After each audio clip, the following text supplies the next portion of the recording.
Hello YouTube, it's Kitty Clinical here with another video going back to the same old article about the average MCAT score. Now I do want to talk about something important, and I want to emphasize very important here because it's been a recurring theme in medical school, in residency, in the USMLEs as well. So you understand, the MCAT is its own exam, but it does have a connection to the USMLE in a very deep and meaningful way. I'll tell you one of the similarities between the MCAT score and the USMLE exam is this sentence here where it says, the typical MCAT score one needs to be competitive for medical school admissions allopathic medical schools in the United States is a 511. But we're going back to the first sentence, right? And what does it say here? Now, of course, this is 2021, so this is 2 years ago, right? But 2 years is nothing. In 2021, it says the average MCAT for students accepted to allopathic medical schools in the United States in 2021 to 2022 was 511.9. Now, you might be saying, well, this is old data. But, keep in mind here, folks, that the data for 2023 is not out yet. So even though it says 2021, that's old. These studies, the AMCAS or whatever, they like to put out information in numbers and figures from like 2 or 3 years ago, because that's how they get like all the information. They get the analysis and all that from a couple years back. So you got to be a little patient with these people when it comes to getting the average scores and all of that. But look how close the 511 is. So 511 is the average score to get in, or 511.9 was the average MCAT score, and to be competitive, it's a 511. So when you think about it, this 511, I'm not just saying 511 this, 511 that for no reason. No, 511 is the number to beat. You get a 511 or higher, your chances of getting a medical school are pretty good. You get below that, maybe like 510, then you're kind of like wishy-washy. 509, according to the second paragraph, it's saying 509 or below. So it's 509 inclusive or below are generally considered low and not competitive for allopathic medical school admissions. Now this is for the U.S.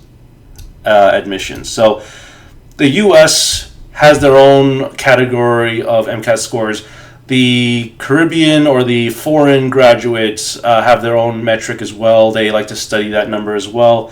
But for all intents and purposes, the majority of people who are going into medical school, they want to go into a United States allopathic medical school or osteopathic medical school. We could talk about osteopathic medicine in a future video, but I want to focus here on allopathic medical schools because that's really what most people who talk about, they talk about MDs. But yes, osteopathic medicine is also quite important. We'll get to that in a future video, folks.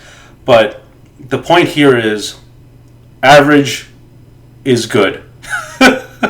That's the point I'm trying to drive across here. Average MCAT score is 511.9. Let's round that down. I know that we like to round things up when it's 0.9, but let's round it down for our sake and say 511, okay? Average is good. Average is competitive. So, USMLE is the same thing. It's the same thing. When you look at the average USMLE exam score, the average score, and you can go back in time, you can look at the numbers and figures from previous years. The average USMLE score is also considered a pretty high, pretty competitive score. And to kind of connect all these other videos that I've made so far, the person who scored really well back in middle school, really well in high school, got a perfect SAT score, now all of a sudden, boom, the MCAT. They get a 509 or 508. Let's say they got a 508 or 507.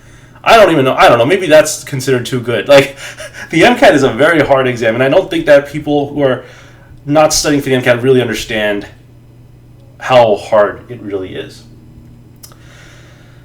So average is good. but average is also competitive. Average is hard.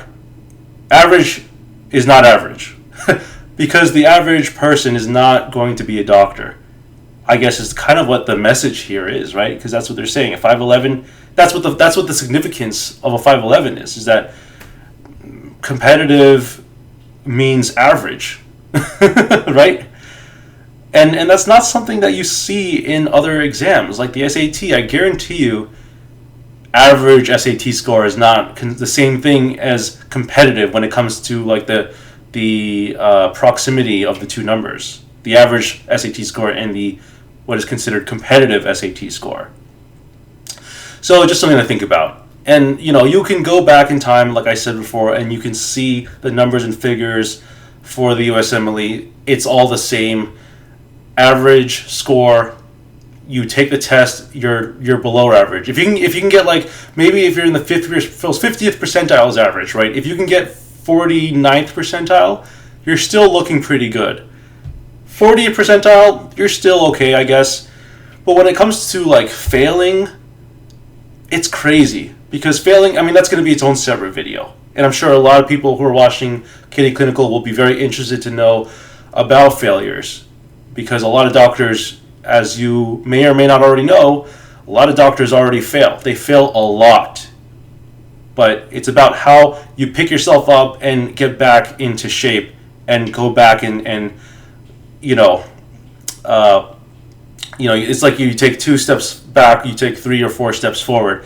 That's the kind of attitude you have to have with the MCAT. So, hope you enjoyed this video.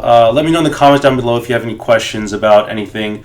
I'm more than happy to go on and on and on about this first paragraph here for the average MCAT score, but I think we've honed down this 511 enough to the point where I think it's sickening. But seriously, if you're struggling with the 511, send me a message. I will be more than happy to offer my advice pro bono, of course, just to help people out, because I can tell you for sure I've helped a lot of people out when it came to the whole process here. So hope you enjoyed this video. Thanks for watching, and I will see you in the next one.